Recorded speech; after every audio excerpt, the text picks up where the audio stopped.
Everyone, it's Albie here from Albie's Kayak Stuff Australia. Had a friend last night who came around to have a look at my kayak setup, and he sort of suggested I should do a video on this. I thought I'd pretty well covered everything on my kayak and how I've got it set up, but obviously I didn't, and he wanted to, he suggested I do a video. So I'm going to do that.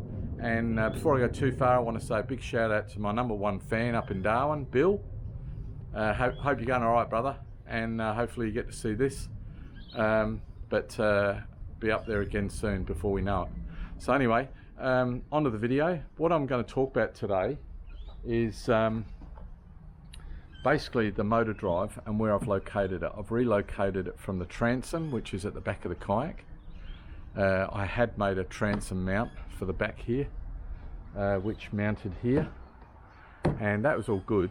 However, I came unstuck a couple of times on the water in relation to snagging the prop. I generally will run 2 rods when I'm trolling, and whilst I do have my rod mounts down here and facing out this way, if I was pulling one line in and I turned the motor off and I'm sort of just letting the fish play out, my second line, if it was a bit breezy, would sometimes get pushed to the rear of the kayak, and before I knew it, a couple of times I've had my line picked up by the prop and ended up basically having to then try and reach back to the motor at the back of the kayak, which from here, as you can see, is a fair way. So it meant I had to sort of drop my straps here, lay the seat down, get to the back, undo the clip on the actual transom mount of the motor and pull the motor up. In one case I was out of harbour, fairly protected waters, but it was windy, and long story short, I had to take the prop off, untangle it, put the prop back on, and then I was going again. And I thought it's got to be frickin' an easier way to do it than that. So I haven't really changed much. I did do a video before on that transom mount with the FPV power, which, to be honest, is fantastic. This, I prefer it to the big head that comes with these motors. This is a 32, I think, motor, and the head on it's pretty big, and whilst it's got the controller and all that right in front of you, if you want to reach forward to get anything, it's just too big, too much in the way. So what I did, I cut the head off, saved all the cabling in case I want to retrofit it back eventually one day if I ever wanted to do that, but I don't think I will. Just fitted a 25mm elbow onto the top of the shaft, made the shaft the length I wanted it, and I think this is a nice length, and I'll talk about that in a minute. So I'll start where I've mounted my battery and all of that sort of stuff for you. So I'll just go around to this side because it's easiest to see. So my battery on the 11.5, and look, you could do this with any kayak really, depends where you want to put your batteries obviously, but my battery goes in here. So it goes in this box. What I've done, I've got this cable here which is an Anderson plug, and I think that's AWG8, something like that cable, which is plenty of size in cabling. That just goes into and up under here, into this area here where I've mounted, as you can see, this Anderson plug, which I can plug or unplug, and I've put a cover on it just to give it a bit of protection from the elements. So once my battery's in, I've got my two, I've got another pigtail like this, which has 2 eyelets on it, which I can connect direct to my battery, plug the battery in, close the hatch, and that's protected in there. Then I can just plug my battery in like that. So that's plugged in. This is out of the way. I can actually bring it up here if I want, behind my seat, and it's pretty safe there. It's not in the way, doesn't take up any deck space. That goes to my FPV controller. These are brilliant. You have the safety, magnetic safety cutout switch, so if you go overboard you got that. These are very self-explanatory as to how to fit them. These here are a bit of a trick to do. They're not hard. You just got to take your time, look at what you're doing before you connect them up properly. But you get these with the FPV. You can see here you got the motor. So these two leads go to the motor, and when you get these are fused up and everything, so it's all fused correctly, or I've put that fuse on, I think. And then the other one is to your battery, and that's that lead I've just showed you. These are waterproof fittings. They're very good fittings. You can buy them at J-Car or Ultronics, any of those, and they're pretty cheap. I think they're about, I don't know, $7 or $8 each. Then I come down, and whilst this lead is long at the moment, I'm probably going to shorten this because it doesn't need to be this long, or I'm going to just make a short connector from here to there and keep a long piece for to go to the back if I revert to going back to the transom mount. But I'll talk about this motor mount, and to do that I'll just bring this camera around here for you. One thing as well, just remember, never have this as your only form of drive, that you've got an emergency redundancy, so it's either paddles or your pedal drive. And the pedal drives are pretty great, they're really good. The only problem is with them, as everyone knows, they're a really awkward shape. So mine sit up here on the bow, and I have a bit of bungee I've put over them to make sure they're safe. And that bungee is back into the kayak, so I can just grab them. I don't want these going overboard, because then my redundancy's gone, as in my safety backup. Yeah, so that's that. I'll talk a bit about more safety in a minute, but I'll just get this camera sorted out for you so you can see what I'm up to. Okay, so this, I'll just take this lead off, we don't need that on at the moment, but get that out of the way. So this motor comes out very simply.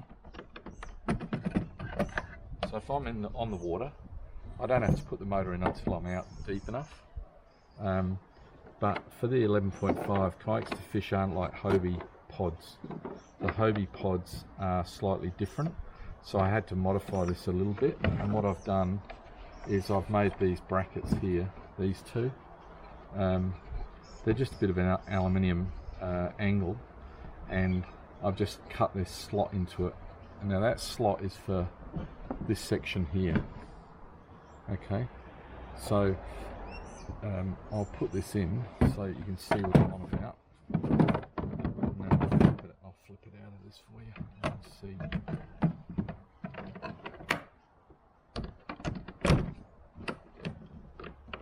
Now if I take that out, you can see, hopefully, that those little tiny, what do you call them,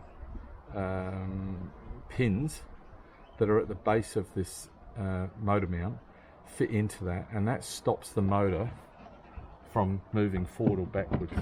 It doesn't rock, it sits in there nice and solid. Now, if, and that is, as I said, for these pins here, okay? So those pins, if you don't lock them in at the base of this, the motor will rock backwards and forwards, and you don't want that, because as soon as you apply power to the motor, you're finding that the drive starts to move, and that was a problem. I did have another way I tried to resolve it, but it just didn't work, and I did a bit of research, good old YouTube, and someone had done similar. I don't know if it was with a kayaks to fish or something else, but I sort of went, that might work, and it does, it works pretty well. So that's what I've done from that point, and it works really well. The beauty is that coming into shore, I can just flip my pins back, pull the motor up, and the only trick is make sure your props are straight up, which you can stick your hand easily to it and just pull it out. And you can see this is a pretty decent motor, this one. It's a big size. The actual motor mount itself, this one here, is the FPV, really well made. It comes with everything you see here, that's what you get.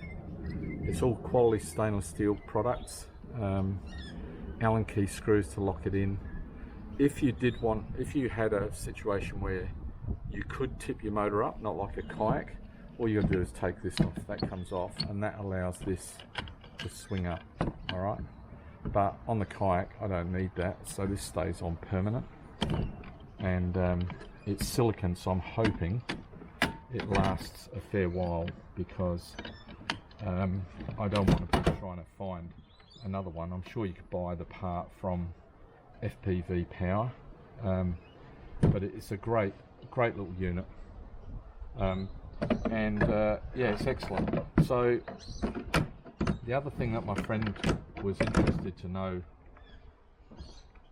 last night was about Anderson plugs. So while I've got this here, I will talk about Anderson plugs as well, and the other thing is just a little bit about safety, what I carry. I think I might have shown this before, but this here is just a Paramount Browns ammo box, $10, dirt cheap. I take the antenna off my two-way marine radio, and that will fit in there. I've got a first aid kit, I've got a screwdriver, I've got some tiny spares like pins and stuff that I might need to replace. That goes in there like that. I've also got a PLB, a personal locator beacon, which I got from BCF. They're pretty cheap. Like when you look at your safety, if you end up having something happen, and if it's just a medical episode even, where you're not really able to do much, and you need it's a real emergency, that's what an FPV is for. You can activate it if you can't get anyone to answer the radio, or you're under distress, or you're unable to use the radio effectively. Mobile phone, you might not be in range of mobile phone, God forbid. Lots of things can happen, or you could just end up in the water with your kayak gone from you. And if that's the case, then you use that PLB, personal locator beacon, and whether it's $300 or $400, I tell you what, I'm glad I've got one. We take it in the four-wheel drive as well. So that's pretty well it. Hopefully that's helped you out. Underneath, the motor looks basically just like that. And the only other thing you've got to do is when you put it in, you've got to make sure it's facing forward. Okay? And I don't want to sound like that's a dumb thing to have to tell someone, but you know, if this isn't, and when I mounted this on here, I made sure that that is facing directly back to me. So if I tried to turn this, which is pretty hard given it's so tight in there, I could be turning and going around in circles and wonder what the hell I'm doing. And my rudder effectiveness, having the prop here and the rudder at the back, because the rudder on these is pretty good rudder. Let's drop that down. The rudder's pretty good on these. The further the distance from your rudder to your prop or your drive, the better your turning circle is going to be. And it's excellent on this. So anyway, hopefully that's helped you out. If you like it, give me a thumbs up or subscribe. Subscription doesn't cost you anything at all. When I first started looking around on YouTube, I thought a subscription was like monetary. It's not. So give us a thumbs up, and hopefully with this better weather we'll see you out in the water. I have been out a little bit trying. I'm not a great fisherman, but I do enjoy just being on the water. It's good for the mind, good for the body, good for the heart, everything. And whilst I've caught a couple of fish, nothing's been worth putting up as a new video, so that's why I've been a bit quiet lately, but hopefully that will change soon. So check out Matt Gorn's stuff as well. He's amazing to watch, and a few of the other guys in the kayak area, and get jealous of how well they do like I do. Bye for now.